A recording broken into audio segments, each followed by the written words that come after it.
Saya katakan bahwa tidak kebetulan bahwa peringatan hari raya Natal atau hari besar, hari kelahiran Yesus Kristus yang kita peringati sebagai Natal itu ada di penghujung tahun.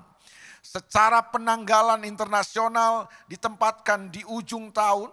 Saya percaya nggak kebetulan, walaupun sampai hari ini masih terjadi perdebatan antara para teolog-teolog itu, dan kita nggak mau terjebak dalam perdebatan itu, apakah benar katanya Yesus Kristus itu lahir tanggal 25 Desember, masih terjadi perdebatan panjang.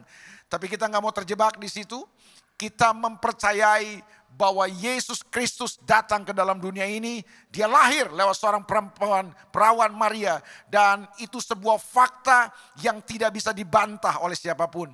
Ditulis oleh Alkitab dan ditulis juga oleh sejarah. Jadi kelahiran Yesus adalah sebuah peristiwa yang tidak bisa terbantahkan oleh siapapun. Alkitab mencatatnya. Dan salah satu yang dicatat oleh Alkitab tentang peristiwa kelahiran Yesus yang kita peringati sebagai Natal itu adalah dalam Injil Matius pasal yang pertama, ayat yang ke-18 sampai ayat yang ke-24 kita akan baca. Cukup panjang, tapi saya ingin berharap saudara sabar untuk mengikuti pembacaan ini. Kita akan konsentrasi kepada ayat 23 sebenarnya. Tapi supaya kita tidak kehilangan konteksnya, saya mengajak kita membaca mulai dari ayat 18. Nah itu yang saya bilang tadi, tidak kebetulan peristiwa Natal atau perayaan Natal itu ada di penghujung tahun. Saya percaya bahwa ada sebuah makna di sana supaya kemudian lewat esensi, spirit daripada Natal yang kita raih waktu kita merayakan Natal kelahiran Yesus. Kemudian itu menjadi sebuah spirit yang kita bawa untuk masuk dan menjejaki tahun baru yang sebentar lagi kita akan jelang. Dan saya percaya kekuatan daripada Natal itu, spirit dari Natal itulah yang bisa menolong kita untuk kita menjalani dan menjejaki setiap hari di tahun baru bersama dengan Tuhan. Matius pasal yang pertama, mari sama-sama kita lihat ayat 18 sampai ayat 23. Sekali lagi, saya akan konsentrasi nanti, kita akan konsentrasi di ayat 23 tentang sebuah istilah yang saya pikir ini istilah yang sudah populer lah. Ini bukan istilah asing buat kita. Apalagi kalau saudara udah Kristen lama, saudara pasti tahu kata ini. Setiap kali kita merayakan Natal, kata ini seringkali diulang-ulang atau diperdengarkan. Bahkan ini bukan kata yang asing buat kekristenan masa kini. Saya percaya kalau saudara sudah lama jadi Kristen, saudara pasti tahu istilah ini. Tapi kalau saudara baru bertobat tadi malam memang belum tahu, saudara ya. Jadi ini istilah yang sering disebut dalam bahasa Inggris God with us. Coba dong sama-sama, God with us. Apa itu God with us? Istilah populernya adalah Immanuel. Pernah dengar ya Immanuel ya? Pernah dengar? Atau mungkin jangan-jangan jadi nama saudara. Ada nama Immanuel di sini. Atau Noel. Atau Iman. Enggak mungkin ya. Immanuel ya. Noel biasa dipanggilnya. Atau Im. Nah coba kita lihat ya. Ada kebenaran apa di balik kata ini? Ada kebenaran apa di balik istilah God with us yang sangat populer itu? Tentu ini bukan istilah asing, saya tahu saudara pasti kenal. Tapi nggak ada salahnya untuk kita bahas lagi dalam kesempatan siang hari ini. Matius pasal 1 ayat 18 sampai ayat 24. Kelahiran Yesus Kristus adalah seperti berikut. Pada waktu Maria ibunya bertunangan dengan Yusuf, ternyata ia mengandung dari Roh Kudus sebelum mereka hidup sebagai suami istri. Karena Yusuf suaminya seorang yang tulus hati dan tidak mau mencemarkan nama istrinya di muka umum, ia bermaksud menceraikannya dengan diam-diam. Saudara nggak usah bingung kalau ada istilah Yusuf bermaksud atau berkeinginan. Dia sudah merencanakan untuk menceraikan Maria dengan diam-diam. Itu jangan saudara bingung. Mungkin saudara bingung, tadi bilangnya mereka bertunangan. Tapi kenapa di sini dibilang Yusuf sudah jadi suaminya mau menceraikannya? Nah, saya cuma mau jelaskan dulu sebelum saudara terus dalam kebingungan saudara. Bahwa dalam konteks orang Yahudi pada masa itu. Ada sebuah tradisi dalam orang Israel atau orang Yahudi. Hubungan pertunangan itu wajib. Dan hubungan pertunangan ini harus diadakan sebelum mereka masuk pernikahan. Nah dalam hubungan pertunangan ini kekuatannya itu 11-12, beda-beda tipis sama pernikahan. Bedanya cuma satu aja, Orang yang bertunangan sama orang yang sudah menikah itu cuma bedanya satu. Orang yang bertunangan belum boleh melakukan hubungan suami istri. Tapi kekuatan hubungan itu sudah sama dengan kekuatan pernikahan. Nah itu sebabnya ayat ini berkata bahwa Yusuf ketika tahu tunangannya yang bernama Maria itu mengandung atau hamil, dia bermaksud untuk menceraikannya. Itu maksudnya ya. Baik, saya teruskan pembacaannya. Ayat 20, tetapi ketika Yusuf mempertimbangkan maksud itu, malaikat Tuhan nampak kepadanya dalam mimpi dan berkata, Yusuf anak Daud, janganlah engkau takut mengambil Maria sebagai istrimu. Sebab anak yang di dalam kandungannya adalah dari Roh Kudus. Jelas sekali Yusuf dalam keadaan bimbang, Yusuf dalam keadaan ragu, Yusuf dalam keadaan takut. Makanya dia bilang jangan takut, berarti dia takut kan. Nah, dia sedang ada dalam satu keadaan yang dilematis sekali. Dia harus membuat sebuah keputusan yang besar dalam kehidupannya. Oke, ayat 21. Ia akan melahirkan anak laki-laki dan kau akan menamakan dia Yesus karena dialah yang akan menyelamatkan umatnya dari dosa mereka. Hal itu terjadi supaya genaplah yang difirmankan Tuhan oleh Nabi. Sesungguhnya anak darah itu akan mengandung dan melahirkan seorang anak laki-laki dan mereka akan menamakan dia Immanuel. Katakan sama-sama Immanuel. Yang artinya Allah menyertai kita. God with us. Nah, ini kata yang kita sudah kenal tentunya kan. Ayat 24, saya baca ayat terakhirnya aja. Sesudah bangun dari tidurnya, Yusuf berbuat seperti yang diperintahkan malaikat Tuhan itu kepadanya. Ia mengambil Maria sebagai istrinya. Saya mau jelaskan atau saya ingin membagikan kepada saudara tentang istilah ini. Saya percaya saudara udah tahu kata Immanuel, God with us ini. Tapi ada apa? Kebenaran apa di balik kata ini? Ini yang saya coba mau share kepada saudara dalam kesempatan siang hari ini. Nah, kalau saudara mempelajari Alkitab, saudara akan menemukan kata Immanuel ini muncul 2 kali di Alkitab kita. Berapa kali? Ada 2 kali muncul kata Immanuel di Alkitab. Satu di perjanjian baru yang kita baca ayatnya. Satu di perjanjian lama Pak. Itu di dalam Yesaya pasal yang ke-7 ayat 14. Nggak usah dibuka dulu, percaya aja ada. Saudara masih percaya Tuhan? Masih percaya saya? Oke, itu ada ayatnya. Jadi kata Immanuel muncul berapa kali? 2 kali. Satu di perjanjian baru ayat yang kita baca.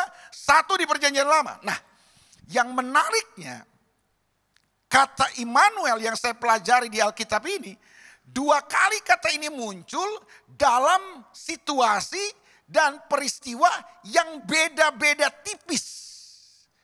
Beda-beda tipisnya di mana? Yang pertama, coba kita telusuri. Kapan kata Immanuel ini muncul? Kapan istilah Immanuel ini Tuhan wahyukan di perjanjian baru? Itu kisahnya yang kita baru bacain. Itu kisah di mana seorang pemuda yang bernama Yusuf, saya nggak akan ceritakan, pasti saudara tahu. Yusuf sedang kalut, Yusuf sedang takut, Yusuf sedang bimbang, Yusuf sedang dilematis, Yusuf sedang diperhadapkan dengan sebuah situasi yang tidak mudah untuk dia lalui. Kenapa begitu Pak? Karena itu yang saya bilang tadi, dia mendapati sebuah kenyataan pahit dalam hubungannya dengan Maria. Bagaimana tidak pahit Pak? Seorang laki-laki ketika tahu bahwa tunangannya kemudian hamil dan dia tahu itu bukan dari dia, bukan dia yang melakukannya. Bisa dibayangkan nggak saudara? Saudara jangan bayangkan hanya di masa sekarang. Coba saudara bayangkan saudara hidup di zaman mereka. Itu zaman masih kuno banget Pak. Boleh saya beritahu? Ada beberapa literasi yang memberitahu kepada kita bahwa gini. Ada 7 lapis hukum yang harus mereka hadapi. Pada zaman itu ada seorang perempuan kalau kedapatan mengandung di luar pernikahan. Ada 7 lapis hukum yang harus dia hadapi dan tidak mungkin lolos. Tidak mungkin lolos. Dari 7 lapis hukum yang harus dia hadapi ini singkat ceritanya aja. Ada 3 jenis hukuman yang harus dia hadapi. Kalau didapati seorang perempuan kedapatan hamil di luar nikah. Saudara mungkin tanya begini, kenapa laki-lakinya enggak Pak? Ini zaman dulu. Zaman dulu hidup masih tidak adil. Perlakuan masyarakat masih tidak adil antara pria dan wanita. Wanita selalu menjadi pihak yang paling dipersalahkan dalam situasi seperti ini. Nah, sama dengan kondisi Yusuf dan Maria pada zaman itu. Mereka harus berhadapan dengan 7 lapis hukum dan gak mungkin Maria lolos. Yusuf tahu persis ini. Dan saudara, ada 3 jenis hukuman yang harus dialami oleh orang-orang yang kedapatan seperti ini. Yang pertama hukumannya adalah mereka akan disuruh berdiri di tepi jurang. Lalu kemudian perempuan ini akan didorong jatuh ke dalam jurang dan tewas. Itu yang pertama. Kalau nggak begitu, jenis hukuman yang lain adalah perempuan ini akan dirajam dengan batu sampai mati. Itu menurut hukum Taurat, hukum Musa, kita sama-sama tahu ada di Alkitab. Tapi yang ketiga, jenis hukumannya adalah perempuan yang kedapatan mengandung di luar pernikahan ini, dia akan dimasukkan ke dalam sumur kering. Lalu kemudian dia akan ditimpakan dengan sebuah batu besar. Jadi batu besar akan ditimpakan ke dalam sumur itu. Dan saudara tahu apa yang akan terjadi? Perempuan yang mengandung ini akan remuk, kepalanya akan hancur dengan batu besar ketika batu besar itu dijatuhkan dari atas dan menimpa tubuhnya. Dengan kata lain, hukumannya semua mati, Pak. Nah, Yusuf sedang diperhadapkan dengan situasi yang tidak mudah. Sebagai seorang laki-laki, sebagai seorang pemuda, dia harus mengambil keputusan. Dan keputusan ini membuat dia bingung, Pak. Di satu sisi mungkin dia mencintai Maria. Tapi di satu sisi yang lain dia tahu semua resiko yang harus dihadapi oleh mereka. Nah, di saat Yusuf sedang bimbang, di saat Yusuf sedang galau, di saat Yusuf sedang kalut, di saat Yusuf penuh dengan tekanan, dia harus membuat sebuah keputusan besar dalam hidupnya. Tuhan datang kepada Yusuf dan memberitahu kepada Yusuf sebuah pewahyuan tentang God with us. Tentang Immanuel. Jadi kata Immanuel ini muncul di saat Yusuf sedang kalut. Di saat Yusuf sedang cemas. Di saat Yusuf sedang dilematis. Di saat Yusuf sedang takut dan gelisah. Tuhan datang kepada Yusuf dan memberi sebuah pewahyuan tentang Immanuel. Saya nggak tahu apakah hari ini saudara datang dan saudara ada di dalam kondisi hari ini. Saudara mengakhiri tahun ini. Saudara sedang ada dalam posisi seperti Yusuf. Di mana saudara sedang dilematis. Saudara sedang berhadapkan dengan sebuah situasi yang menekan dan menghimpit saudara. Saudara membuat sebuah keputusan besar dalam hidup saudara tentang bisnis saudara. Tentang pernikahan saudara kah. Tentang hubungan-hubungan dalam kehidupan saudara kah. Saya nggak tahu. Tapi mungkin ada 1-2 saudara datang pada siang hari ini. Saudara sedang berada di posisi seperti Yusuf.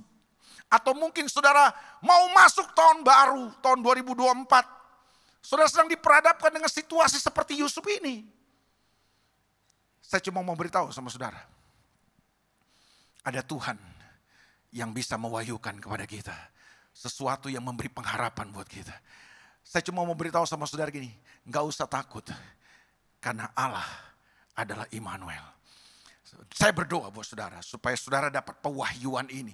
Secara khusus Tuhan akan wahyukan Immanuel ini dalam diri saudara. Nah, peristiwa yang kedua. Kata Immanuel ini muncul di Alkitab. Nanti saudara baca kitab Yesaya pasal yang ke-7. Ayat pertama tentunya mulai saudara baca. Saya nggak punya waktu untuk membacanya. Tapi saya mau jelaskan aja. Inti ceritanya gimana sih? Nah, di Yesaya pasal 7 ketika Immanuel ini muncul, Tuhan kasih tahu. Itu Tuhan wahyukan kata Immanuel itu kepada seorang raja. Raja muda yang bernama Ahaz. Coba bilang sama-sama Ahaz. Tahu ya Ahaz ya. Bukan bengkel motor Honda, bukan. Itu lain lagi. Ahaz itu raja Israel, raja Yehuda maksud saya. Jadi ada seorang raja yang memerintah kerajaan Yehuda, namanya Raja Ahaz. Kalau saudara pelajari perjanjian lama, saudara akan tahu bahwa kerajaan Israel itu terpecah menjadi 2 sejak pemerintahan Raja Salomo. Habis Daud diganti Salomo anaknya. Setelah Salomo diganti Rehabeam anak Salomo. Dan di pemerintahan Raja Rehabeam inilah kerajaan Israel terpecah 2. Yang satu kerajaan Israel terdiri dari 10 suku. Dan satu adalah kerajaan Yehuda yang terdiri dari 2 suku. Jadi Yehuda ini kerajaan kecil. Nah, pada saat itu yang memerintah kerajaan Yehuda namanya Ahaz, Raja Ahaz. Dia sedang dalam situasi yang beda-beda tipis sama Yusuf. Dia sedang bingung, dia sedang kalut, dia sedang takut, dia sedang gentar. Karena apa? Karena dia sedang dikeroyok oleh dua kerajaan besar di sekitarnya. Kerajaan itu yang pertama adalah kerajaan Israel, kakaknya sendiri kan. Kerajaan Israel ini terjadi 10 suku. Jadi kerajaan Israel sedang bersekongkol dengan kerajaan Aram, kerajaan yang besar pada waktu itu. Tentu saudara masih ingat ada seorang panglima perang kerajaan Aram yang sangat terkenal. Siapa namanya? Oh, belum pernah baca berarti saudara. Enggak apa-apa. Kalau saudara baca Alkitab, pernah enggak saudara ketemu nama Naaman? Nah, itu dia salah seorang panglima kerajaan Aram. Jadi kerajaan Aram adalah kerajaan yang besar pada waktu itu, kerajaan yang kuat. Dalam peperangan mereka kuat. Nah, kerajaan Israel sedang bersekongkol dengan kerajaan Aram. Mengepung kerajaan Yehuda yang kecil ini. Itu sebabnya Raja Ahaz takut, Pak. Dia merasa terjepit. Dia merasa kepepet, dia bingung, dia takut, dia gentar. Dia mungkin berpikir gini, gak ada jalan lagi buat dia. Habislah dia. Dia sedang dalam keadaan yang sangat dilematis. Keputusan apa yang harus dia buat? Nah, di saat dia sedang bingung, sedang gentar, sedang takut, dia kemudian berpikir sama seperti Yusuf. Dia berpikir, dia mulai cari cara bagaimana keluar dari situasi ini. Lalu kemudian Raja Ahaz mulai berpikir gini, dia akan minta tolong sama kerajaan Asyur. Siapa kerajaan Asyur ini? Kerajaan Asyur pada saat itu adalah kerajaan superpower. Kerajaan adikuasa.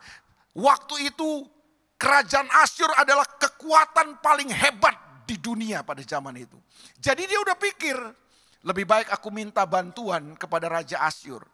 Karena dia berpikir gini, Raja Asyur pasti bisa mengalahkan dua kerajaan ini.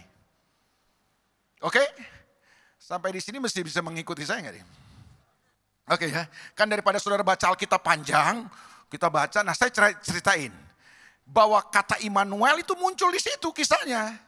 Waktu Raja Ahaz sedang bingung, sedang terjepit, menghadapi tekanan musuh-musuhnya, dia mulai berpikir nih, biasa nih, kita kan kalau udah lagi kepepet gitu kan, kita mikir nih, apa nih jalannya nih. Nah dia kemudian mulai berpikir untuk minta bantuan Raja Asyur.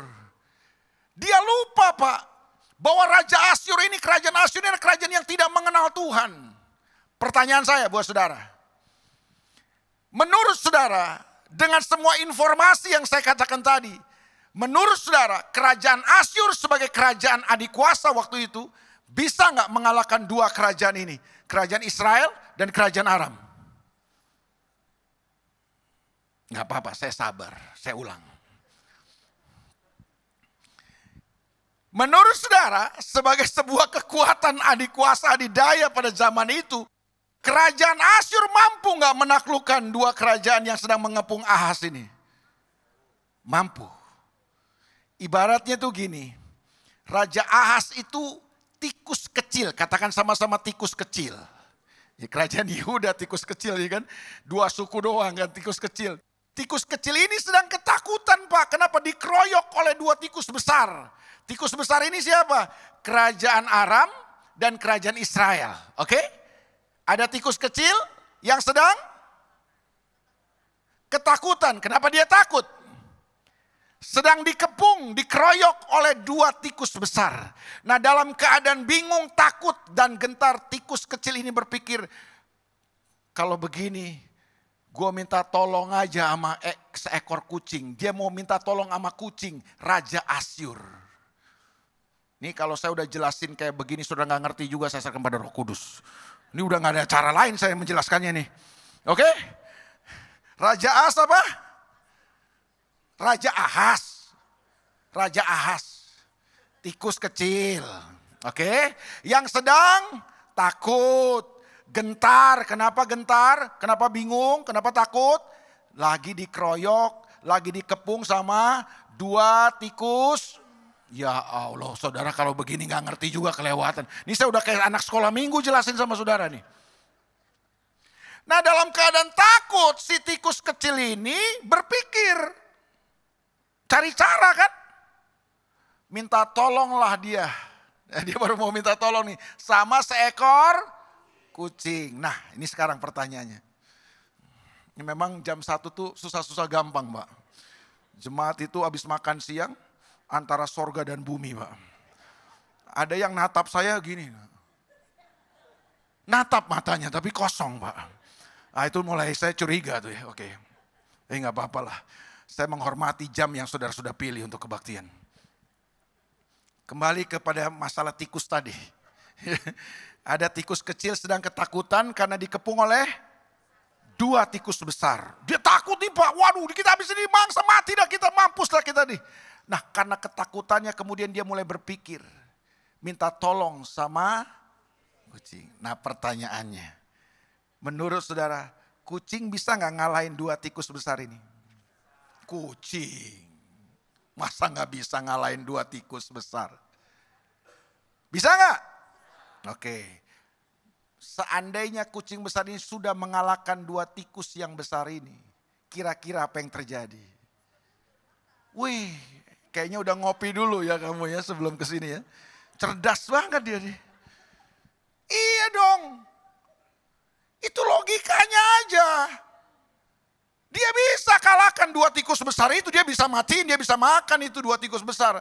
Tapi setelah dia makan tikus besar ini, dia mangsa tikus besar ini, kemungkinan bisa nggak dia makan lagi tikus kecil ini? Kenapa? Karena kucing. Karena kucing Pak. Yang namanya kucing doyan tikus. Nah Ahas nggak berpikir tuh. Sama kayak kita kalau udah kepepet, udah bingung, udah panik, udah takut. Kita selalu ambil jalan pintas sesuka kita kan.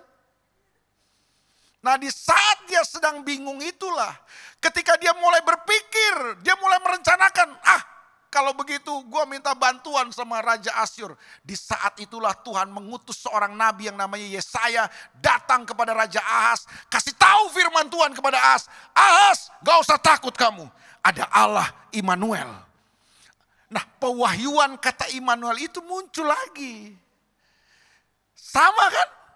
Di perjanjian baru dan di perjanjian lama sama Pak. Kata Immanuel itu muncul ketika Yusuf sedang kalut, Yusuf sedang gentar, Yusuf sedang bingung. Sama di perjanjian lama juga kata Immanuel itu muncul ketika Ahas sedang ketakutan, gentar dan bingung. Boleh saya beritahu kepada saudara. Hari ini kalau engkau mau masuk ke tahun 2024 dan saudara melihat situasi 2024 kayaknya saudara bingung, saudara takut, saudara gentar. Ada kabar baik buat saudara. Tuhan akan mewahyukan kepada saudara bahwa dirinya adalah God with us. Dia Allah Immanuel. Amen. Sampai 14 Februari kita ganti amin dengan amen. Amen. Amen. Nanti setelah 14 Februari amin lagi gak apa-apa. Okay. Ada amen? Amen. Saya berdoa buat saudara. Supaya waktu saudara meninggalkan tahun 2023 ini. Saudara dapat pewahyuan tentang Immanuel. Amen. Saya ingin tutup dengan ini. Apa di balik kata Immanuel ini? Yang pertama, sebuah kebenaran yang saya mau bagikan kepada saudara gini. Waktu Tuhan menyatakan Immanuel. Itu sebenarnya Tuhan ingin beritahu begini, kamu gak usah takut, apapun yang sedang terjadi, apapun yang akan kau hadapi dalam kehidupanmu, sesulit apapun, keadaan mungkin bisa menekan hidupmu, menghimpit hidupmu, mungkin kau bingung menghadapi semua situasi ini, tapi percaya lagi nih, gak usah takut, ada Allah Immanuel, Allah yang ada buat saudara, Allah yang hadir buat saudara, Allah yang tidak mau tinggalkan saudara, Allah yang bersedia dan tersedia buat saudara. Dia Allah yang hadir dan mau terlibat dalam semua situasi saudara. Dan tahukah saudara gini, Allah Immanuel itu bukan hanya dia mau katakan dia ada, dia hadir buat kita. Tapi Allah Immanuel juga mau beritahu begini, bahwa dia Tuhan yang mau dan mampu menolong kita. Katakan sama-sama mau. Udah gak kompak, gak kenceng lagi. Oke, sama-sama katakan mau. Mampu. Mampu, mau. Allah Immanuel adalah Allah yang mau dan mampu. Mampu dan mau. Mau, mampu mampu. Nah, itu kombinasi yang hebat kan. Pernah nggak saudara susah, saudara sedang kesulitan, saudara lagi ada masalah, saudara lagi susah banget, sulit banget. Saudara minta tolong kepada teman, kepada saudara atau family saudara. Yang saudara anggap bisa tolong saudara. Begitu saudara datang, dia juga lagi susah Pak. Dia mau nolong tapi dia lagi susah, dia nggak bisa, dia nggak mampu. Pernah nggak ngalamin? Pernah apa sering? Saya sering kayak gitu. Minta tolong, orang ini bukannya nggak mau, dia mau nolong. Tapi dia bilang ini bro, sorry bro. Gue tahu, gue ngerti situasi lu, gue pengen nolong lu. Tapi sayang hari ini gue juga lagi nggak bisa nih. Gue lagi juga susah nih. Dia mau nolong tapi nggak mampu Pak. Nah sebaliknya, ada orang yang mampu tapi nggak mau. Pernah ketemu nggak orang kayak gitu? Pernah apa sering? Oh banyak. Kayaknya pengalaman 2023 ya Bu ya. Kita tahu dia bisa, dia mampu tolong kita. Begitu kita datang, kita minta tolong, kita minta bantuan.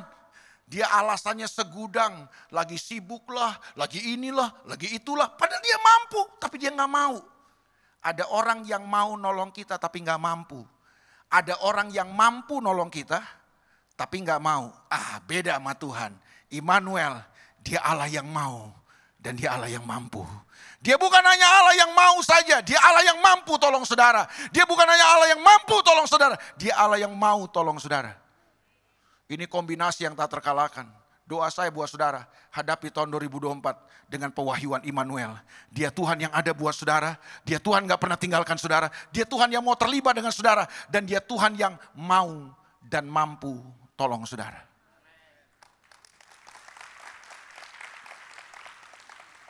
Prinsip kebenaran yang kedua dari kata Immanuel. Apa kebenaran di balik kata Immanuel ini? Ini yang Tuhan mau sampaikan buat kita. Bahwa dia Tuhan yang ada buat saudara. Dia Tuhan yang mau dan mampu tolong saudara. Tapi dengarkan ini. Dia bukan hanya Tuhan yang mau dan mampu tolong saudara. Dia bukan hanya Tuhan yang ada dan mau terselibat dengan semua urusan saudara. Tapi kata Immanuel itu juga punya arti begini. Tuhan kita adalah Tuhan yang bukan sekedar mau tolong saudara. Tapi dia juga Tuhan yang mau tuntun hidup saudara. Ada amen. Saya ulang karena udah siang nih. Tuhan kita adalah Tuhan yang mau dan mampu tolong saudara. Tapi dengarkan ini, Allah Immanuel juga ingin beritahu kepada kita bahwa dia bukan hanya Tuhan yang mau dan mampu tolong saudara. Dia Tuhan yang mau tuntun saudara. Persoalan terbanyak dari kita adalah gini, kita mau ditolong Tuhan, tapi kita nggak mau dituntun Tuhan. Saya ulang, ada banyak orang Kristen yang saya ketemu dalam kehidupan, mereka suka ditolong Tuhan, mereka mau lihat pertolongan Tuhan, mereka mau ditolong Tuhan, tapi mereka nggak mau dituntun Tuhan. Kita tuh cuma mau ditolong, tapi nggak mau dituntun. Dan terbanyak saya ketemu akhirnya gini, kita babak belur, kita ancur-ancuran, kita udah benjol-benjol, kita udah benjot-benjot dulu, kebentur sini, kebentur sana, kita udah tergeletak dulu, kita teriak Tuhan tolong saya, Tuhan datang tolong saudara, begitu Tuhan datang tolong saudara, saudara ditolong, habis ditolong apa?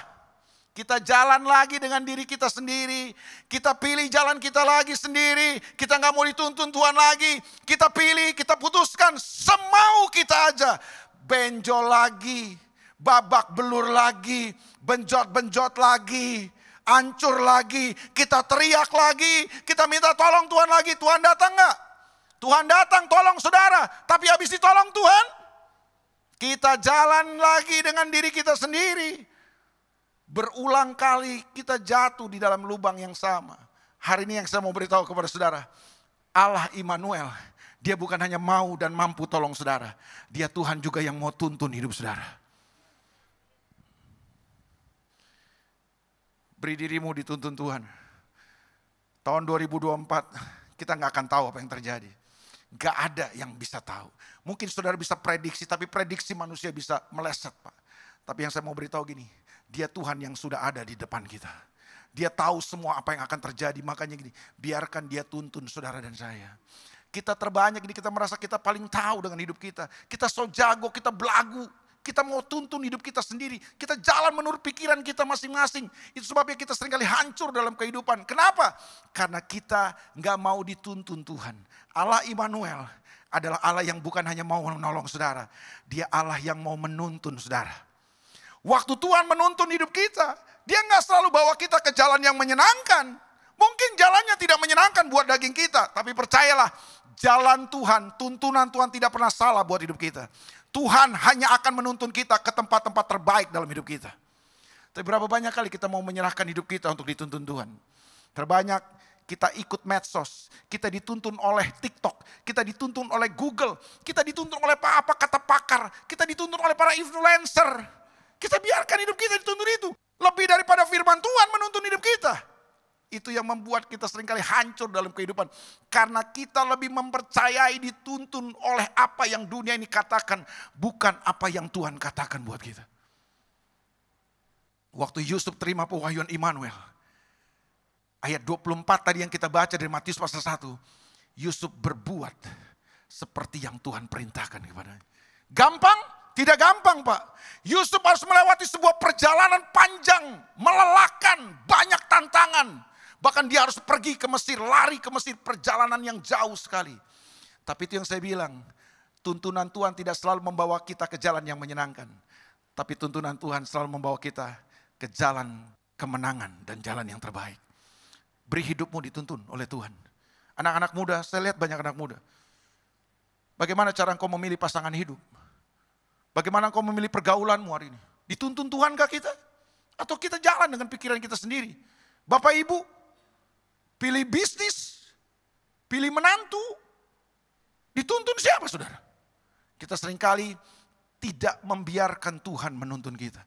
Kita dituntun oleh dunia ini. Kita dituntun oleh teknologi. Saya nggak anti dengan teknologi. Saya nggak anti dengan pakar. Tapi kalau kita ikut tuntunan pakar, Pak, pakar yang satu dengan pakar yang lain bisa berbeda. Hari ini ikut tuntunan Tuhan. Karena Tuhan mau menuntun kita. Kalau Dia yang tuntun kita, Dia akan bawa kita ke jalan kemenangan. Kalau Tuhan yang tuntun kita, kita akan lihat mujizat demi mujizat, pertolongan demi pertolongan.